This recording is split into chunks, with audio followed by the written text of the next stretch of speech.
والحمد للہ رب العالمین۔ ہر جھوٹے مدعی نبوت سے پنجہ آزمانا ہم کو آتا ہے، ہر جھوٹے مدعی نبوت سے پنجہ آزمانا ہم کو آتا ہے، ہر کذاب کی گردن جھکانا ہم کو آتا ہے۔ ہم وہ ہے جو لگا کر کہا توپوں سے بڑھ جائے، ہم وہ ہے جو لگا کر کہا توپوں سے بڑھ جائے، برستی گولیوں میں مسکرانا ہم کو آتا ہے۔ میرے انتہائی واجب الاحترام قابل قدر معزز علماء کرام اور ساتھیوں، السلام علیکم ورحمۃ اللہ وبرکاتہ۔ آج میں آپ حضرات کی خدمت میں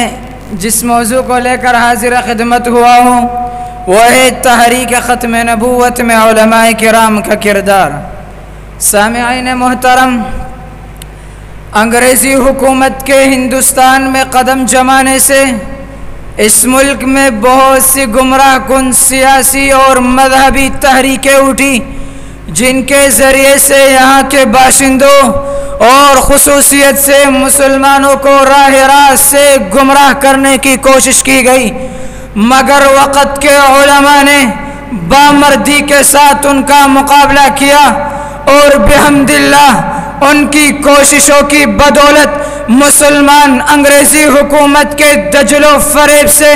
بہت حد تک محفوظ رہے۔ الغرض بر صغیر میں ان علماء ربانیین اور فضلاء صالحین نے جس طرح مذہبی اور دینی فضا کو کبھی مقدر اور زیر آلود ہونے نہیں دیا،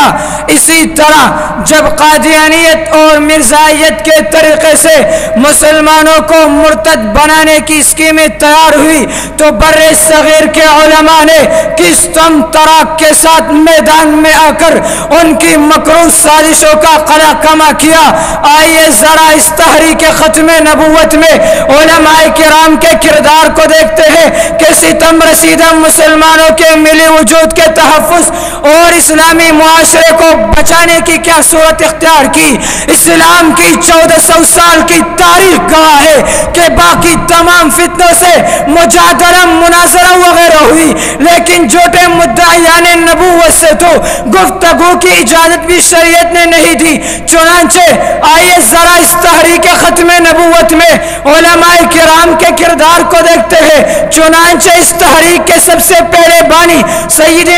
سیدنا محمد صلی اللہ علیہ وسلم کے دور میں جب اسود عنسی نے نبوت کا دعویٰ کیا تو اس کے استحصال کے لیے خود رحمت عالم صلی اللہ علیہ وسلم نے حضرت فیروز دیلمی رضی اللہ تعالی عنہ کو روانہ فرمایا،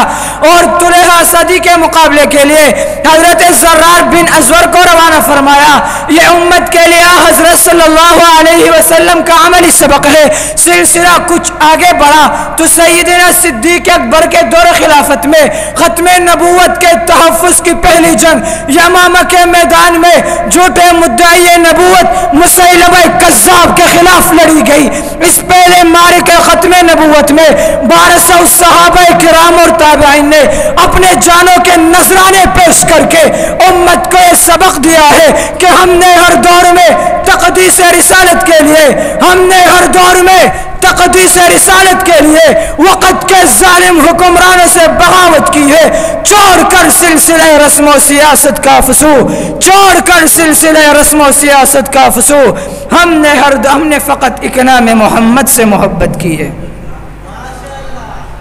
سامعین عزیز فہم، جھوٹے مدعیان نبوت کا سلسلہ کچھ آگے بڑھا تو متحدہ ہندوستان میں انگریزوں کی چھتری کے نیچے پلنے والا ملعون زمانہ مرزا غلام قادیانی نے نبوت کا دعویٰ کر کے اسلام پر ایک جارحانہ حملہ کیا تو اکابر علماء دیوبند میں سے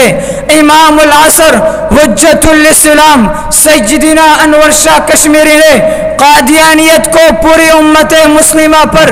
ایک عالمگیر دجالی حملہ سمجھا اور باوجود ضعف اور حلاوت کے باولپور کے عدالت میں امت محمدیہ کا نمائندہ بن کر دلائل قاطع اور براہین ساطع سے مرزا غلام قادیانی اور اس کے متبعین کی تکفیر کا ثبوت پیش کیا۔ سلسلہ کچھ آگے بڑھا تو 1970 کے الیکشن میں چند سیٹوں پر مرزائے منتخب ہوئے۔ اقتدار کے نشے نے دیوانہ کر دیا۔ اس نشے میں دھت ہو کر انہوں نے ملتان نشتر کالج کے طلباء پر قاتلانہ حملہ کیا، جس کے نتیجے میں تحریک چلی۔ مولانا محمد یوسف بنوری ان دنوں عالمی مجلس تحفظ ختم نبوت پاکستان کے امیر تھے۔ ان کی دعوت پر امت کے تمام طبقات جمع ہو گئے۔ اس وقت قومی اسمبلی میں مفکر اسلام مفتی محمود رحمت اللہ علیہ نے ختم نبوت کی وکالت کی۔ تقریباً 90 دن کی شب و روز مسلسل محنت اور کاوش کے بعد جناب ذوالفقار علی بھٹو کے عہد اقتدار میں نیشنل قادیانی اور اس کے متبعین کو آئینی طور پر غیر مسلم اقلیت قرار دے کر علماء اسلام نے ملت اسلامیہ کو اس ناسور فتنے سے ہمیشہ کے لیے پاک کر کے دنیا کو یہ باور کرایا کہ ویسے تو ہم امن کے قائل ہیں، ویسے تو ہم امن کے قائل ہیں، وقت آنے پر طوفان بن جائیں گے۔ اگر انگلی اٹھی ہمارے نبی پر، اگر انگلی اٹھی ہمارے نبی پر تو قلم چھوڑ کر تلوار بن جائیں گے۔ سامعین ذی فہم، آج بھی ضرورت ہے ناموس رسالت کی دفاع کی، آج بھی ضرورت ہے ختم نبوت کے تحفظ کی، آج بھی ضرورت ہے شہیدان یمامہ کی سنت زندہ کرنے کی، آج بھی ضرورت ہے غازی علم الدین شہید جیسی شہادت کے لیے سینہ تان کرنے کی، آج بھی ضرورت ہے غازی خالد جیسی شجاعت دکھانے کی،